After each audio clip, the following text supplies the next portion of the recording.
Escada, tintas, fio, objetos no chão. Nós realmente estamos em um canteiro. Mas é um canteiro diferente, onde artistas trabalharam na produção de obras de arte que farão parte de uma exposição. E ainda falando em bastidores, vamos acompanhar o set de um filme gravado em Goiânia. E tem mais, o grafismo dos índios guaranis e a produção de um livro que fala sobre a origem do mundo. Hoje no Brasil a gente tem mais de 305 etnias, 270 línguas. Tem também homenagens ao maestro Jarbas Cavendish no primeiro Festival de Música Popular realizado pela UFG. Fique conosco, o Enredo Cultural já começou.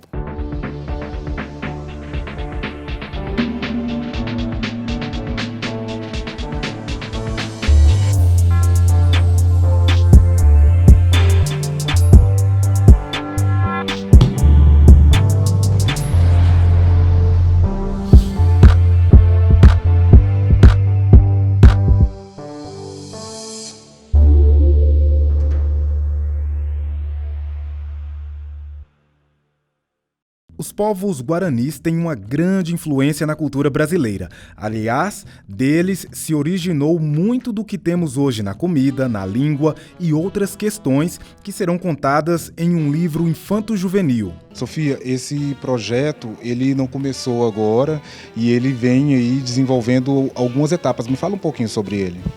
Esse projeto chama Tecoipã, é o desdobramento de um livro, né? Infanto-juvenil, mas claro, para crianças de todas as idades.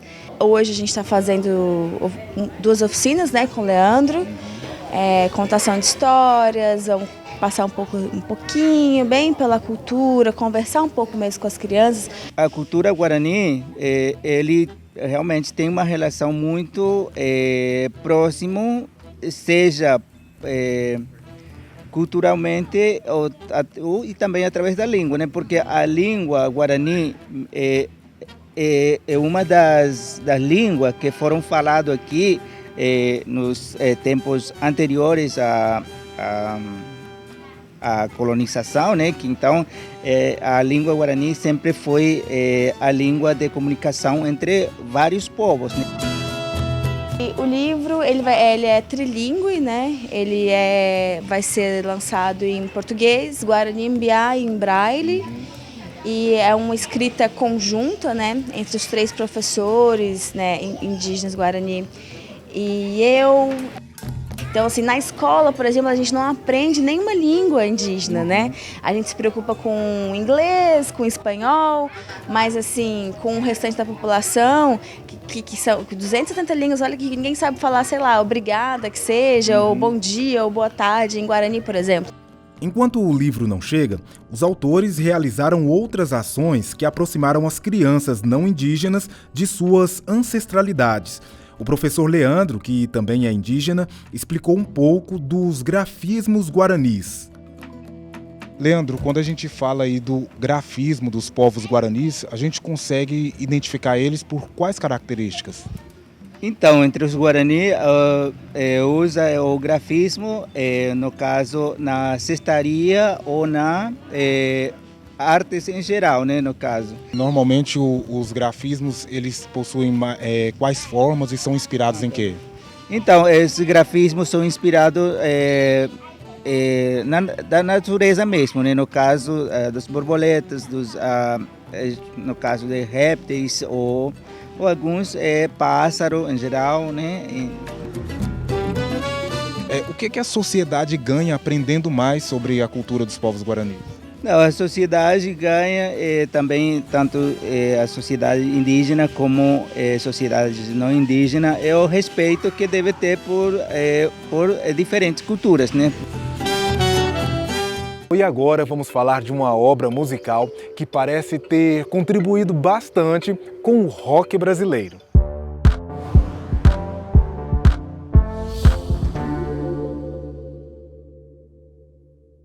Olá, um salve a todos os amantes da arte. Eu sou Eduardo Carlos de Moraes, filósofo e jornalista, sou professor do IFG, produtor cultural aqui no Ponto de Cultura Casa de Vidro. E hoje estou aqui para conversar com vocês sobre um dos meus álbuns prediletos, né, aqui na história da música brasileira, produzida em Goiás, que é o disco Parte de Nós, Diego e o Sindicato.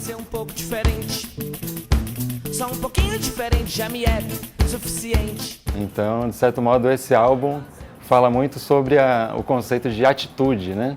Enfim, na história do rock and roll se fala muito que esse estilo trouxe radicais mudanças de comportamento e atitude em toda uma geração. Nesses 10 anos, eu acho que, ouvindo ele com frequência, eu não sinto que a sabedoria e a genialidade desse disco tenham se exaurido, assim. Ele é um disco que realmente parece de uma riqueza infinita, né? E principalmente porque eu vejo, claro, um jovem compositor com uma grande sabedoria em relação a se ver livre das amarras, né? De comportamento, de dogma, de normas, né? O Diego de Moraes, ele é nascido em Cuiabá, mas passou boa parte da sua vida aqui em território goiano, e acho que podemos dizer, sem dúvida, que ele já é um ícone, né, da música alternativa feita em solo goiano, mas que não tem nada daquela limitação ao regional, né? Ele é um álbum assim que você não sabe se ele é MPB, se ele é rock, se ele é punk, se ele é tropicalia, né? Então ele lida com todas as vanguardas e misturadas com o que há de mais popular e de mais acessível, né?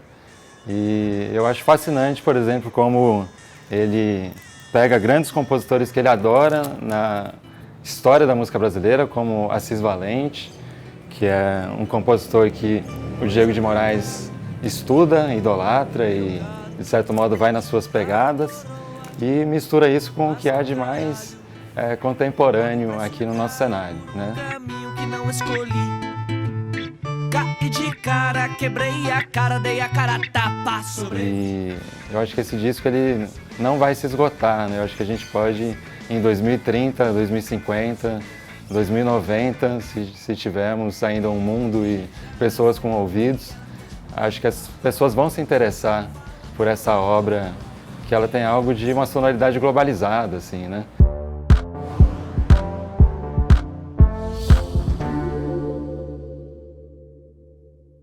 No próximo bloco, continuamos o enredo cultural daqui, desse canteiro que reuniu 10 artistas por cerca de 4 semanas na Vila Cultural Cora Coralina. Também vamos falar sobre música popular produzida dentro da universidade. Voltamos já!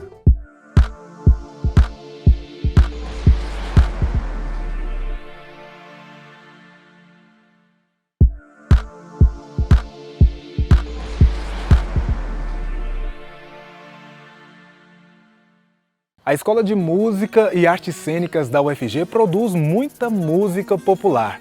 Tudo começou com o saudoso professor Jarbas Cavendish, que foi homenageado em um festival que nós vamos conhecer agora.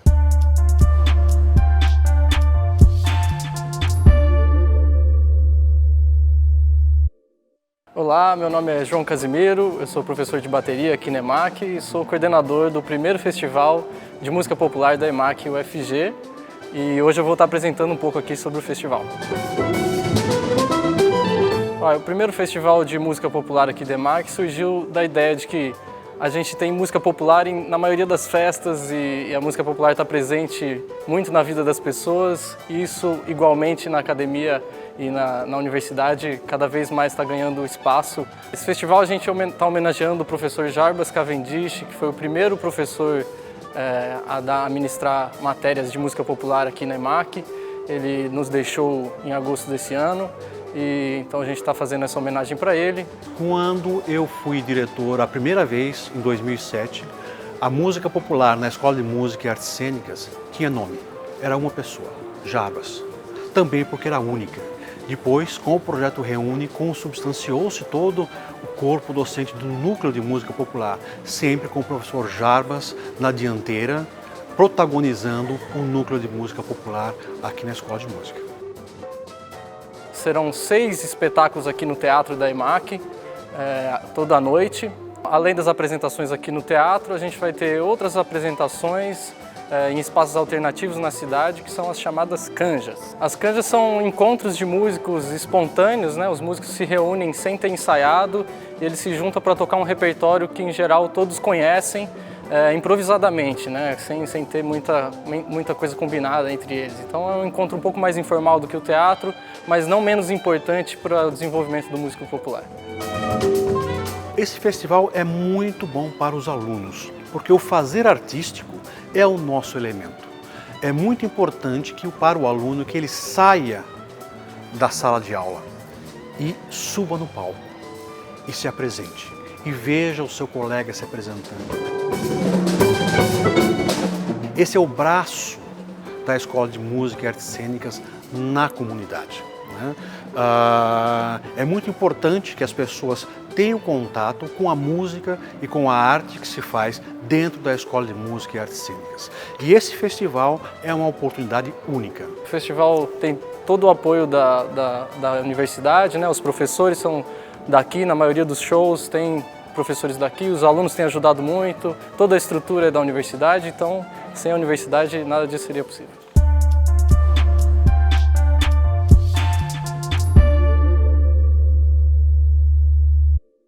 Antes de chegar às paredes de uma galeria, uma obra de arte passa por diferentes etapas longe do público. Mas esta sala de exposições da Vila Cultural Cora Coralina foi ocupada por artistas que, ao invés de mostrar suas obras prontas, ofereceram aos visitantes outra experiência.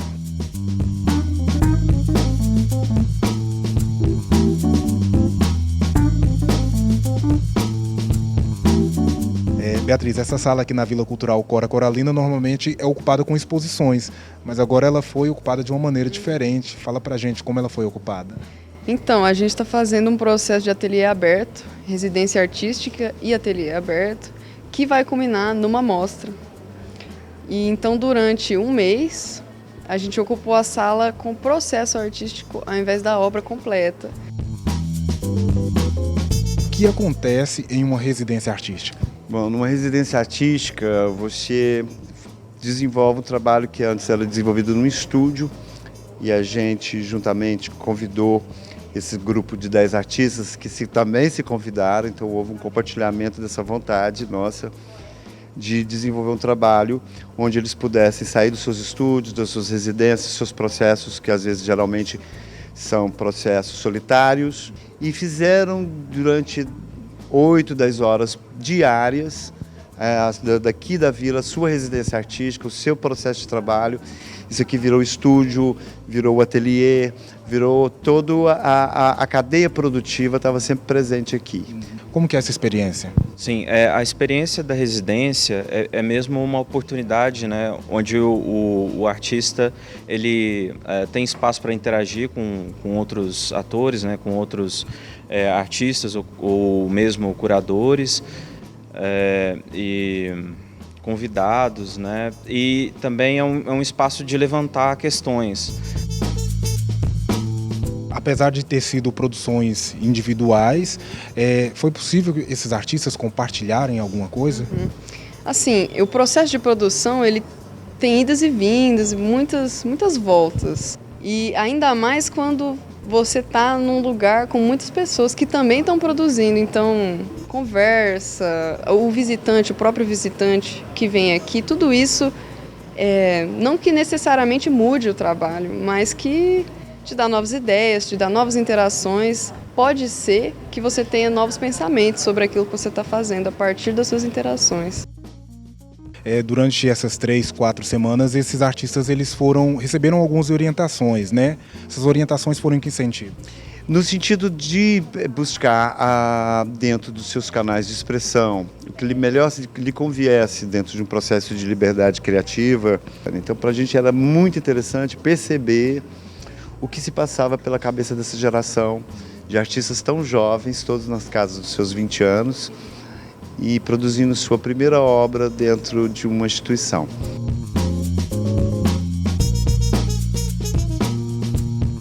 Mais um rápido intervalo e na volta vamos aos bastidores de um filme rodado em Goiânia. E ainda um bate-papo com o ator, diretor e professor André Carreira.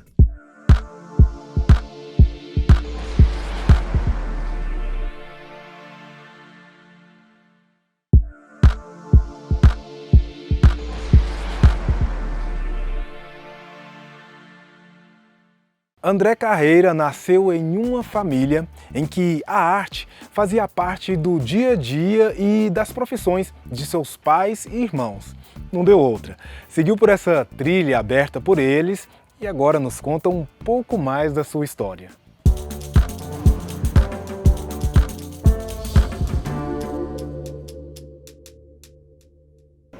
Eu sou André Carreira, sou professor da Universidade do Estado de Santa Catarina e também sou diretor teatral, autor de algum par de livros sobre teatro contemporâneo.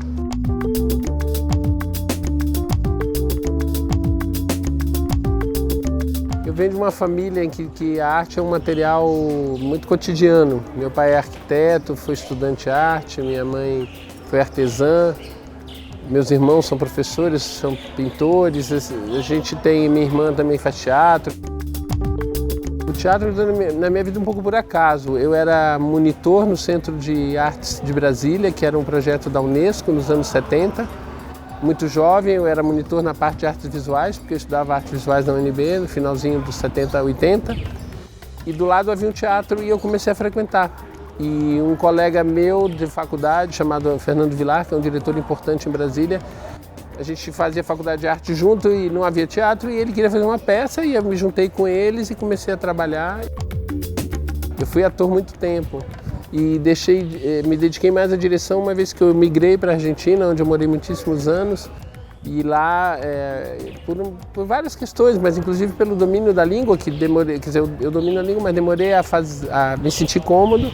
Atuei lá, mas preferi trabalhar com direção e fui construindo uma carreira de direção em Buenos Aires. Se você pensar em termos de difusão, em termos de número, o teatro vai perder para todos os outros meios eletrônicos e audiovisuais. Mas o teatro tem uma coisa que ninguém tem, que ele só acontece se tiver duas pessoas ao vivo fazendo alguma experiência, compartilhando um momento juntos. É estar perto de alguém fazendo algo importante e ele não compete com os outros meios, porque eles são duas coisas diferentes, são de natureza diferente. É como ver um jogo de futebol ou bater uma boa pelada com seus amigos, são coisas diferentes. Não, na minha trajetória, não, acho que o fato de que eu nunca trabalhei sozinho, que tudo que eu fiz, os livros que eu escrevi, tem um montão de pessoas dentro deles, que eu não posso agradecer a todas o tempo todo, mas são trabalhos coletivos. O teatro é uma experiência coletiva na vida, então é como um conjunto de pessoas que fazem parte dessa experiência. Quando eu estou falando aqui, na verdade estou falando em nome de muitas pessoas que estão dentro da minha experiência.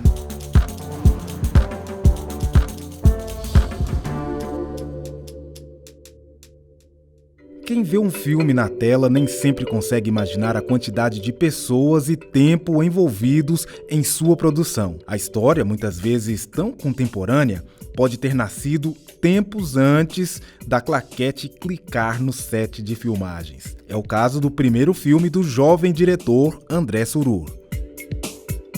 André, essa história nasce como?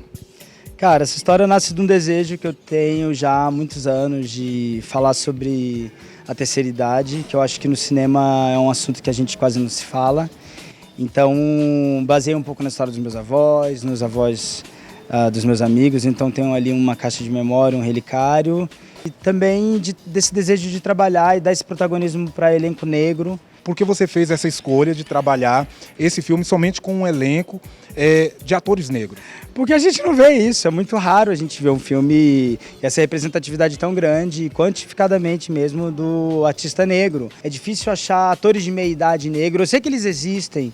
Eles existem no Teatro Negro na Bahia, existe no Maranhão, existe em Brasília, no Rio de Janeiro, São Paulo, mas são em menores quantidades e ainda assim também eles são muito renegados, assim, eles não têm essa oportunidade de protagonismo. Débora, num filme como o Fado, ele te coloca que tipo de desafio?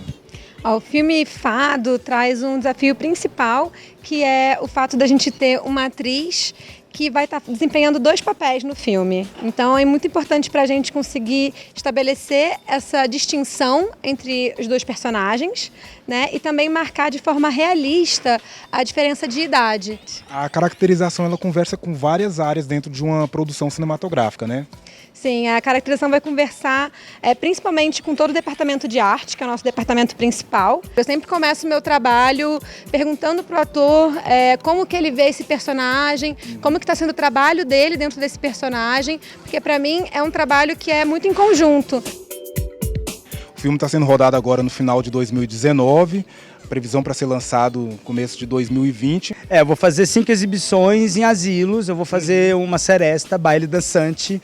Então eu vou botar Globo de Espelho, eu vou botar banda, vou chamar meus amigos, chefes de cozinha para poder fazer buffet. A gente vai montar esses senhorzinhos, essas senhorinhas, a gente vai fazer o cabelo, a gente vai fazer a maquiagem, a gente vai fazer uma grande exibição, já que o filme trata sobre isso. O filme é para eles.